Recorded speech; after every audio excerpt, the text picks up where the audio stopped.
Hi అండి, అందరికీ నమస్కారం అండి. ఫ్రెండ్స్, మనకి ఇప్పుడిప్పుడే మనకు బ్రేకింగ్ న్యూస్ అప్డేట్ అయితే రావడం జరిగిందండి. అదేమిటంటే సామాన్యులకు మరో భారం, వీటి ధర భారీగా పెంపు అంటూ ఇప్పుడే మనకు ఒక బ్రేకింగ్ న్యూస్ అప్డేట్ అయితే రావడం జరిగిందండి. అయితే ఇందుకు సంబంధించిన పూర్తి వివరాలు అయితే మన వీడియోలో తెలుసుకుందామండి. అంటే వేటి ధరలు పెరుగుతున్నాయి ఏంటనేది మన వీడియోలో క్లారిటీగా తెలుసుకుందామండి. వీడియో మాత్రం ఎక్కడ స్కిప్ చేయకుండా చూడండి ఫ్రెండ్స్, అప్పుడే మనకి పూర్తి సమాచారం అయితే తెలుస్తుంది. ఇక లేట్ చేయకుండా వివరాల్లోకి వెళ్ళిపోదాము. ఇక నెల రోజులుగా పెరిగిన ధరలతో సామాన్యుడు కుందేలవుతున్నాడు. ప్రతిరోజు వంటకు వినియోగించే ఉల్లి, వెల్లుల్లి, వంట నూనె ధరలు అమాంతంగా పెరిగాయి. ఇక కిలో వెల్లుల్లి 400 అయితే ఉల్లిగడ్డలు 60 రూపాయలకు పెరిగాయి. ఇక దీనికి తోడు వంట నూనెపై దిగుమతి సుంకం పెంచినట్లు కేంద్ర ప్రభుత్వం ప్రకటించడమే తర్వాయి వాటి ధర కూడా అమాంతంగా పెరిగాయి.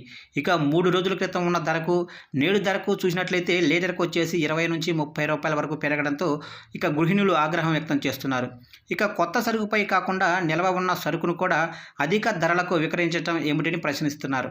ఇక ఎప్పటి నుంచో ఎక్కువ మంది ఉపయోగించే పామాయిల్, సన్ఫ్లవర్ ఆయిల్ ధరలు కూడా అమాంతంగా పెరగడమే కాకుండా హోల్సేల్లో అమ్మేవారు కూడా లేవని చెబుతున్నారు.